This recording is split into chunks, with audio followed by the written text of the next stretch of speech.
அனைவருக்கும் வணக்கம். இன்றைக்கி நம்மளுடைய சேனலில் என்ன மாதிரியான சிறப்பான விஷயத்தெல்லாம் பார்த்து தெரிஞ்சுக்க போகிறோம் அப்படின்னு பார்த்தீங்கன்னா, ரிஷபராசி அன்பு நேயர்கள் அனைவருக்குமே நவம்பர் மாதம் 10ஆம் தேதிக்கு பிறகு கிரகங்களுடைய மாற்றங்கள் அப்படிங்கிறது மாறுது. இதனால் உங்கள் வாழ்க்கையில் நீங்கள் என்னென்ன விதமான மாற்றத்தை பார்க்க போகிறீங்க, என்னென்ன விஷயத்தில் ரொம்ப ஜாக்கிரதையாக இருக்கணும், என்னென்ன விஷயங்கள்லாம் பண்ணணும் பண்ணக்கூடாது அப்படிங்கிறத பற்றி தான் நான் இந்த பதிவின் மூலிமா தெளிவாக உங்கள்கிட்ட ஷேர் பண்ணிக்க போகிறேன்.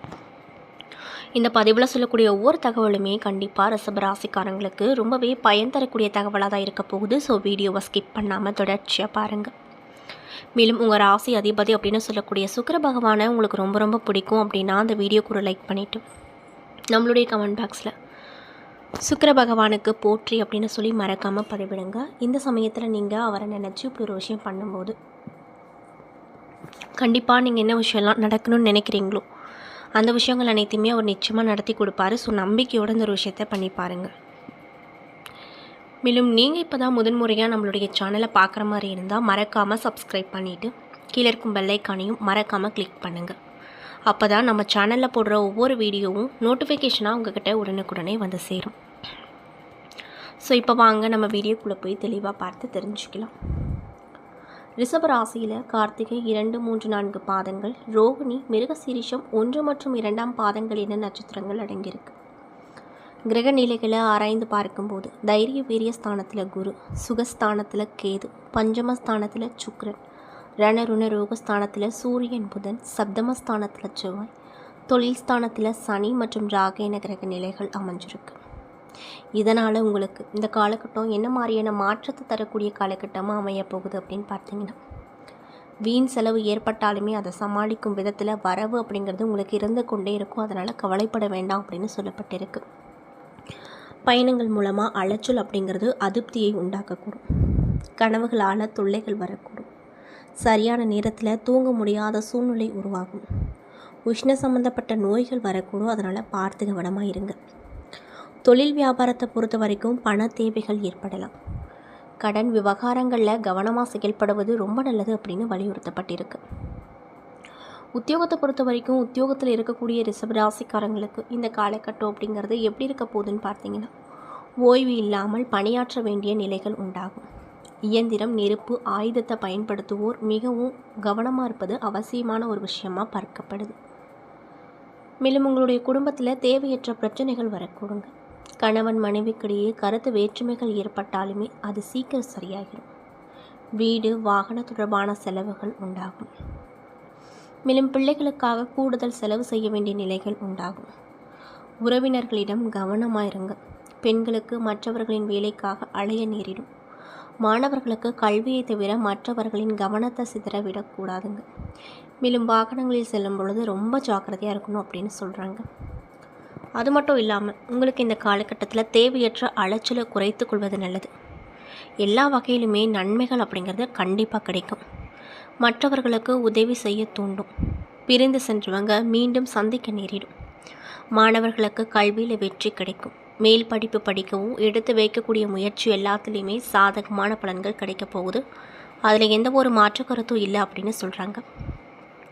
அது மட்டும் இல்லாமல் எடுத்த காரியத்தை தைரியமாக உறுதியோடு செயல்படுத்துவீங்க. வாழ்க்கைக்கு தேவையான புதிய வசதிகளும் கிடைக்க போகுது. உறவினர்கள் மூலமாக உதவிகளும் கிடைக்கும். புதிய ஆடை அணிகலன் ஆடம்பர பொருட்கள் வாங்குவீங்க.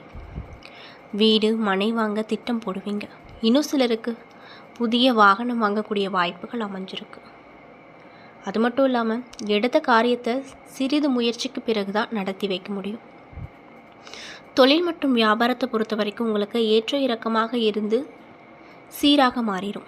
ஆனாலுமே பழைய பாக்கிகள் வசூல் செய்வதற்கு அலைய வேண்டிய நிலைகள் உண்டாகும். மேலும் உத்தியோகத்தில் இருக்கக்கூடியவங்களுக்கு கூடுதலாக பணியாற்ற வேண்டிய நிலைகள் உண்டாகும். அதே சமயத்தில் பணிகளை செய்து முடிக்க தேவையான வசதி வாய்ப்புகளும் கண்டிப்பாக கிடைக்குங்க. மேலும் தேவையற்ற வார்த்தைகளை தவிர்த்து கொள்வது நன்மையை கொடுக்கும்.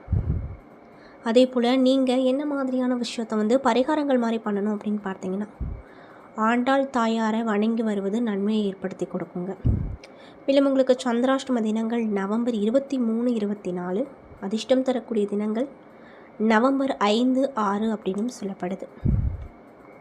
அது மட்டும் இல்லாமல் இந்த மாதத்தில் நடக்கக்கூடிய கிரக பயிற்சிகள்லாம் என்னென்னு பார்த்தீங்கன்னா, நவம்பர் 2ஆம் தேதி அன்று சுக்கிர பகவான் துலாம் ராசிக்கு நுழைஞ்சிருக்காரு. நவம்பர் 10ஆம் தேதி அன்று விருச்சகத்தில் புதன் வக்ரம் அடைய போகிறாரு. மேலும் நவம்பர் 11ஆம் தேதி அன்னைக்கு குரு கடக ராசியில் வக்ரமாகிறாரு. மேலும் நவம்பர் 16ஆம் தேதி அன்னைக்கு சூரிய பகவான் விருச்சக ராசியில் நுழைகிறாரு.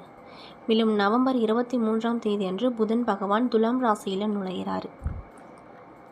இதனால் உங்களுக்கு இந்த காலகட்டம் அப்படிங்கிறது எப்படி அமைஞ்சிருக்குன்னு பார்த்தீங்கன்னா, எதிர்பாராத பெரிய செலவுகள் இந்த ரிஷப ராசி என்பவர்களுடைய வாழ்க்கையில் ஏற்படும்.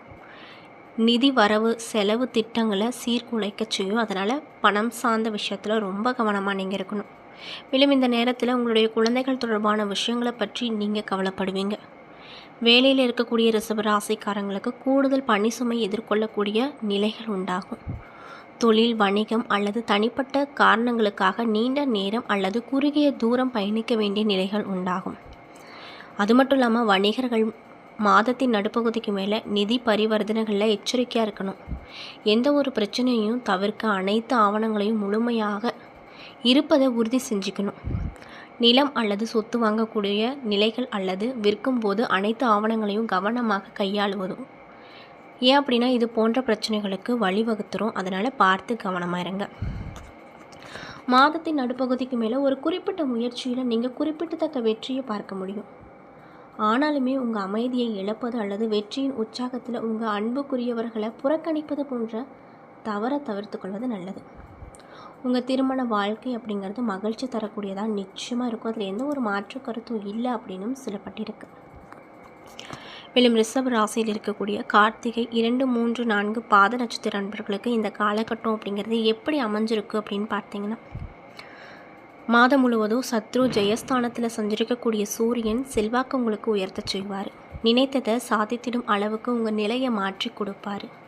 அரசு வழியில் மேற்கொள்ளும் முயற்சி சாதகமாக நடக்கும். நீண்ட கால இழுபறியாக இருந்த வேலை முடிவுக்கு வரும். உடல் பாதிப்பு நீங்கும். வியாபாரத்தில் இருந்து வந்த நெருக்கடிகளும் நீங்க போகுது. அது மட்டும் இல்லாமல் எடுக்கும் முயற்சி எல்லாமே சாதகமான பலனில் கண்டிப்பாக உங்களுக்கு இருக்க போகுது அப்படின்னு சொல்கிறாங்க. மேலும் ரோகிணி நட்சத்திர அன்பர்களுக்கு இந்த காலகட்டம் எப்படி இருக்க போகுது அப்படின்னு பார்த்தீங்கன்னா, நன்மை தரக்கூடிய காலகட்டமாக இருக்க போகுது. அதாவது ஜீவனஸ்தானத்தில் சஞ்சரிக்கக்கூடிய ராகு வேலையில் ஏற்பட்ட பிரச்சனைகளுக்கு தீர்வு கொடுப்பார். தொழிலில் இருந்தவன் தடைகளை நீக்குவார். சத்ரு ஜெயஸ்தானத்தில் சஞ்சரிக்கக்கூடிய சூரியனும் புதனும் உங்கள் கனவுகளை நனவாக்குவாங்க. எடுத்த முயற்சி எல்லாத்துலேயுமே வெற்றியை கொடுப்பாங்க. அரசியல், தொழில், வியாபாரத்தில் இருக்கக்கூடியவங்களுக்கு எதிர்பார்த்த விஷயங்கள் எல்லாமே நடக்க போகுது அப்படின்னு சொல்லப்படுதுங்க. மேலும் மிருகசீரிடம் 1 மற்றும் 2ஆம் பாத நட்சத்திர நண்பர்களுக்கு இந்த காலகட்டம் எப்படி அமைஞ்சிருக்கு அப்படின்னு பார்த்தீங்கன்னா, யோகமான காலகட்டமாக அமைஞ்சிருக்கு. அதாவது சத்ரு ஜெயஸ்தானத்தில் செவ்வாய் உங்கள் ராசிகளில் ஏற்படுத்துவார், அதாவது வெற்றி ஏற்படுத்துவார். ஆரோக்கியத்தை பொறுத்த வரைக்கும் ஆரோக்கியத்தில் ஏற்பட்ட குறைபாடுகளை இல்லாமல் செய்வார். எதிரி பிரச்சனைகளில் இருந்து உங்களை விடுவிப்பார். கோர்ட் வழக்குகளில் சாதகமான தீர்ப்பு அப்படிங்கிறது கிடைக்கப்பெற்று ரொம்பவே சந்தோஷமாக இருப்பீங்க. மேலும் மாதம் முழுவதுமே ஆத்மகாரகனான சூரியனும் 6ஆவது இடத்துல சஞ்சரிப்பதால் அரசு வழி முயற்சி அப்படிங்கிறது சாதகமான பலனை ஏற்படுத்தி கொடுக்கும். அரசியல் துறையில் இருக்கக்கூடியவங்களுக்கு செல்வாக்கு உயரும். இன்னும் சிலருக்கு புதிய பொறுப்புகளும் பதவிகளும் நிச்சயமாக கிடைக்கும். அதில் எந்த ஒரு மாற்று கருத்தும் இல்லை அப்படின்னு சொல்லப்படுது. மேலும் ராசிநாதன் சுக்கிரன் நவம்பர் 3 வரைக்கும் சாதகமாக சஞ்சரிப்பதால் பொன் பொருள் சேர்க்கை உண்டாகும். உங்கள் செல்வாக்கு உயரப்போகுது. அதில் எந்த ஒரு மாற்று கருத்தும் இல்லை அப்படின்னும் சொல்லப்பட்டிருக்கு. என்ன நண்பர்களே, இந்த பதிவுகளில் ரிஷபராசி அன்பு நேயர்களுக்கு நவம்பர் 10க்கு பிறகு கிரகங்களுடைய மாற்றத்தால் சில பல முக்கியமான விஷயங்கள்லாம் உங்கள் வாழ்க்கையில் மாறப்போகுது. அந்த விஷயங்கள்லாம் என்ன, மேலும் நீங்கள் இந்த காலகட்டத்தில் என்ன மாதிரியான விஷயத்தில் ரொம்ப ஜாக்கிரதையாக இருக்கணும், என்னென்ன விஷயம்லாம் பண்ணணும் பண்ணக்கூடாது அப்படிங்கிறத பற்றியும் தெளிவாகவும் விரிவாகவும் நான் இந்த பதிவில் உங்கள்கிட்ட ஷேர் பண்ணியிருப்பேன். இந்த பதிவில் சொல்லியிருக்கக்கூடிய ஒவ்வொரு தகவலும் நிச்சயமாக உங்களுக்கு பயன் தரக்கூடிய தகவலாக தான் அமைஞ்சிருக்கும். ஸோ வீடியோ பிடிச்சிருந்தால் லைக் பண்ணுங்கள், ஷேர் பண்ணுங்கள். அது மட்டும் இல்லாமல் நீங்கள் இப்போ தான் முதன்முறையாக நம்மளுடைய சேனலை பார்க்குற மாதிரி இருந்தால் மறக்காமல் சப்ஸ்கிரைப் பண்ணிவிட்டு கீழே இருக்கும் பெல்லைக்கானையும் மறக்காமல் கிளிக் பண்ணுங்கள். அப்போ தான் நம்ம சேனலில் போடுற ஒவ்வொரு வீடியோவும் நோட்டிஃபிகேஷனாக உங்கள்கிட்ட உடனுக்குடனே வந்து சேரும். நன்றி.